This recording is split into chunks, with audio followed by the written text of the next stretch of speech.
Coucou la famille, bienvenue sur ma chaîne. Aujourd'hui, je vous présente la recette du burger. Ah oui, la recette du burger. Comme vous pouvez le constater.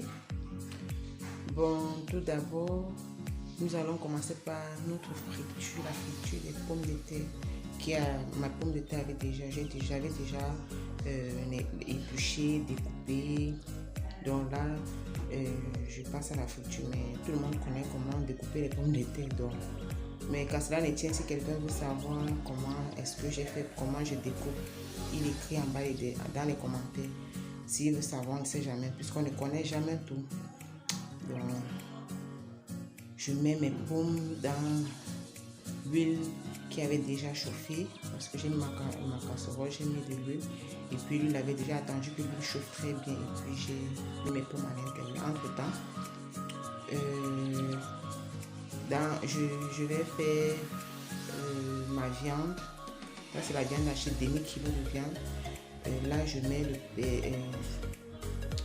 le céleri, tige du poireau, ail, oignon, poivre blanc. Et puis j'assaisonne, je mets le sel, le cube. Là, ça dépend de chacun, parce qu'il y a ceux qui ne consomment pas de sucre, qui ne consomment pas de sel autant pour moi. Donc là, ça dépend de chacun. Donc comme vous voyez, actuellement, maintenant j'ajoute les œufs et je tourne. Je macère bien. Il faut très bien macérer afin que les condiments puissent s'imprégner de la viande. La viande puisse s'imprégner des condiments. Il faut bien macérer. Donc je macère bien. Il faut très bien macérer. Donc comme vous voyez, entre temps, mes pommes sont toujours au feu. Donc je fais les deux en même temps. Donc comme vous voyez, j'ai bien macéré et j'ai divisé en 4. En fait, c'est parce que j'ai 4 burgers à faire. Donc là, mes pommes sont déjà bonnes. J'ai fini avec mes pommes. Maintenant, je passe à la friture de ma viande. Donc, je mets une poêle. J'avais déjà mis ma poêle au feu avec un peu d'huile. Donc j'aplatis la viande. J'apprête la viande. Et puis je mets dans la marmite. Comme vous voyez, j'ai mis mes 4 parts de viande à l'intérieur de ma marmite. Donc je vais tourner de temps en temps afin que l'intérieur puisse cuire également. Donc comme vous voyez, je tourne. Donc de temps en temps, je vais tourner pour que ça ne brûle pas. De temps en temps, je remue pour que ma viande ne crame pas. Donc je remue.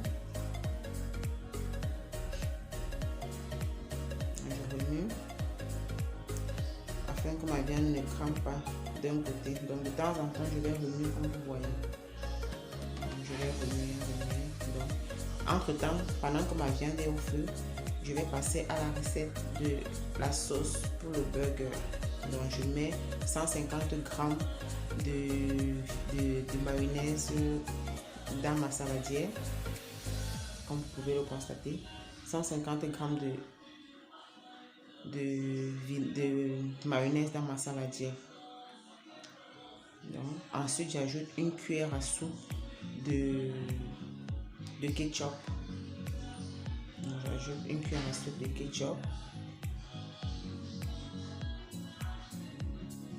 Donc, je mets une cuillère à soupe de ketchup. Et ensuite, je vais découper mes cornichons. Donc, je vais découper mes cornichons en fines morceaux. Il y a certaines personnes qui, si vous voulez, vous pouvez piler, si vous voulez, vous pouvez écraser, passer un peu au moulinex.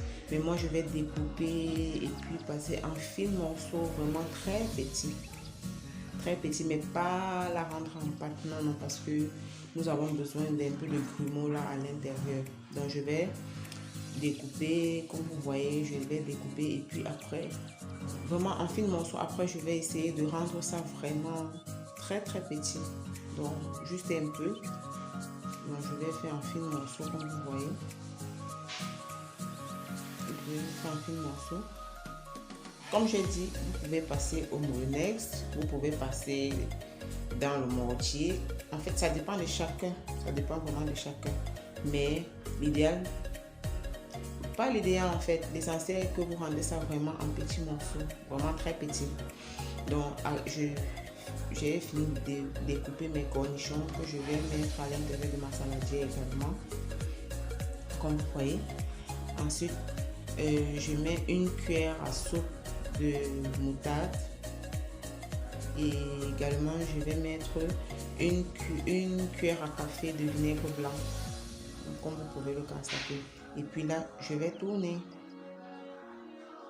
Donc, je vais tourner. Donc, je tourne. Donc, je tourne. Comme vous pouvez le constater, je tourne. Donc, je vais tourner.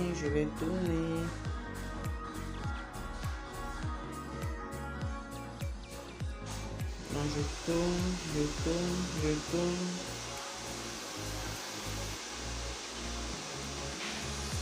Je vais tourner. Voilà. Ensuite, je mets une cuillère à café d'oignon en poudre, une cuillère à café également d'ail, une cuillère à café de poivre blanc, même pas une cuillère à café, je peux dire demi-cuillère. Là, c'est une cuillère à café de paprika. Je mets également une pincée de sel et une cuillère à café de sucre. Voilà. Donc, et maintenant, je vais tourner. Donc, je tourne. Vraiment, excusez le bruit. Il y a assez de signal. Actuellement, là, il y a assez de bruit autour de moi. Je reçois du monde à la maison. C'est la raison pour laquelle vous suivez beaucoup de bruit. Donc, je tourne.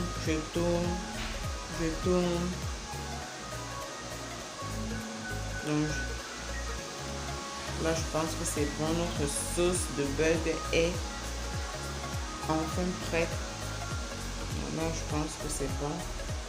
Vous voyez, on ressent les cornichons à l'intérieur.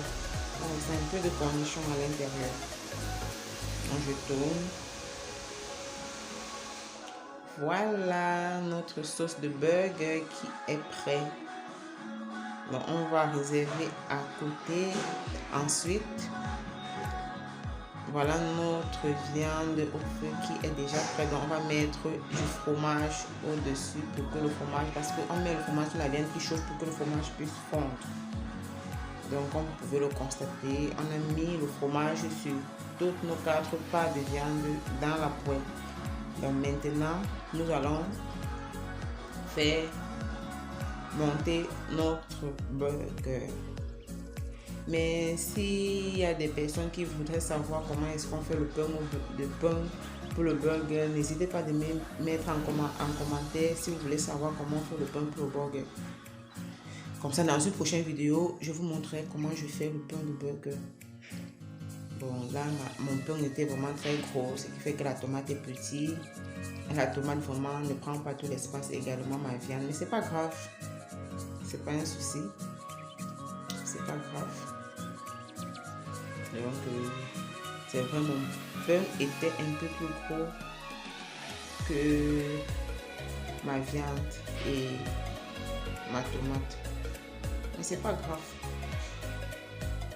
J'aurais dû étaler encore beaucoup plus, rendre ça un peu plus large. Donc, vous pouvez le faire selon la taille de votre pain. Donc, c'est là. Donc, voilà. Mon burger est enfin prêt. Si vous avez aimé la recette, n'oubliez pas de liker, de partager, d'activer la cloche de notification, de vous abonner si ce n'est pas encore été fait et laisser un commentaire en bas.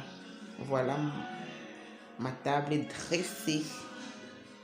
Voilà mon burger qui est déjà prêt.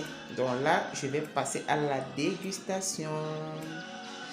Merci d'avoir suivi jusqu'à la fin. Si vous arrivez jusqu'à ce niveau, merci.